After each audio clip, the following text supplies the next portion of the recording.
Hello, everyone, and welcome back to the channel. Today we will be reading Revelation 9.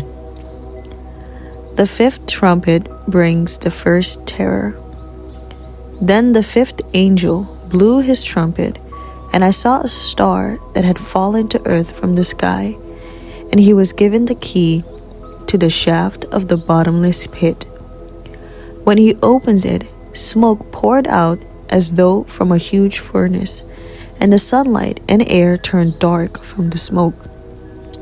Then locusts came from the smoke and descended on the earth, and they were given power to sting like scorpions. They were told not to harm the grass or plants or trees. Well, at least the trees are getting saved this time, because last time they got burned. But only the people who did not have the seal of God on their forehead. They were told not to kill them, but to torture them for 5 months with pain like the pain of a scorpion sting.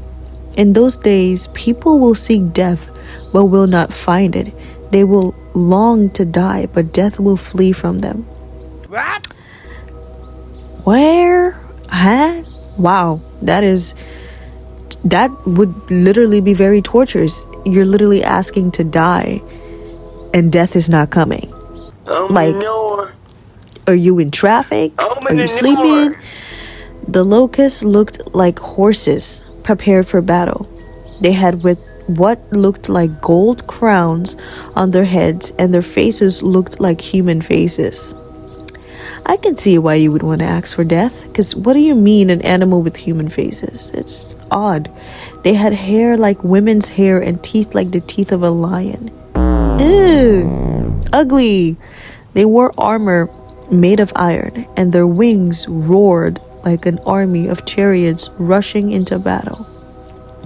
They had tails that stung like scorpions, and for 5 months they had the power to torment people. Their king is the angel from the bottomless pit. His name in Hebrew is Abaddon, and in Greek, Apollyon, the destroyer. The first terror is past, but look, 2 more terrors are coming. Wow. Dude was acting like, oh look, here comes the good part. Really? The sixth trumpet brings the second terror. Then the sixth angel blew his trumpet. Then I heard a voice speaking from the 4 horns of the gold altar that stands in the presence of God. And the voice said to the sixth angel who held the trumpet, "Release the 4 angels who were bound at the great Euphrates River." Then the 4 angels who had been prepared for this hour and day and month and year were turned loose to kill 1/3 of all the people on the earth. I heard the size of their army, which was 200 million mounted troops. 200 million? Wow. The wrath of God is wrathing in here. And in my vision, I saw the horses and the riders sitting on them. The riders wore armor that was fiery red and dark blue and yellow.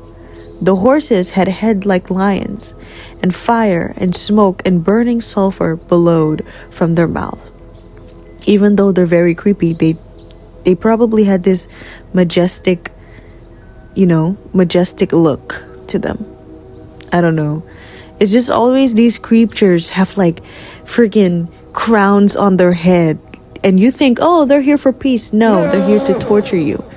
1/3 of all the people on the earth were killed by these 3 plagues, by the fire and the smoke and burning sulfur that came from the mouths of the horses.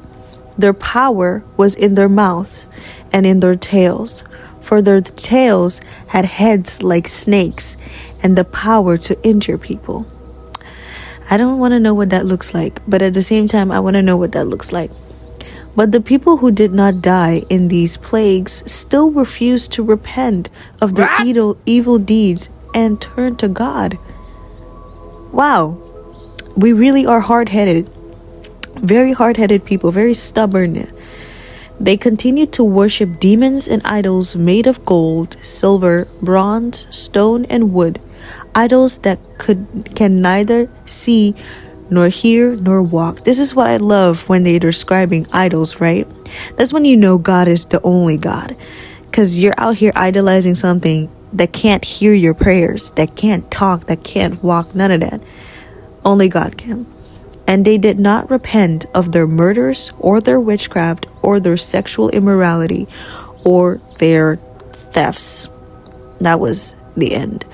And it really goes to show you that the world will look like Sodom and Gomorrah, and even worse at this point, because it says they did not repent for the murders, the idolatry, the witchcraft, the sexual immorality. We all know that Sodom and Gomorrah, like if perversity and sexual immorality was a town, it would be Sodom and Gomorrah. And that's why every single time, now I do this, but every single time when I hear like some crazy sexually immoral story, I just say Sodom and Gomorrah. That's all I say, because it really reminds me of Sodom and Gomorrah and how the world is going to, and how the world is looking like Sodom and Gomorrah.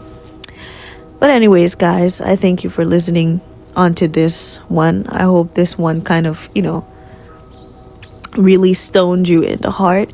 And I hope that you guys enjoyed this one. Don't forget to like and subscribe and share this with friends and family who may need it. I will see you guys next time. Bye.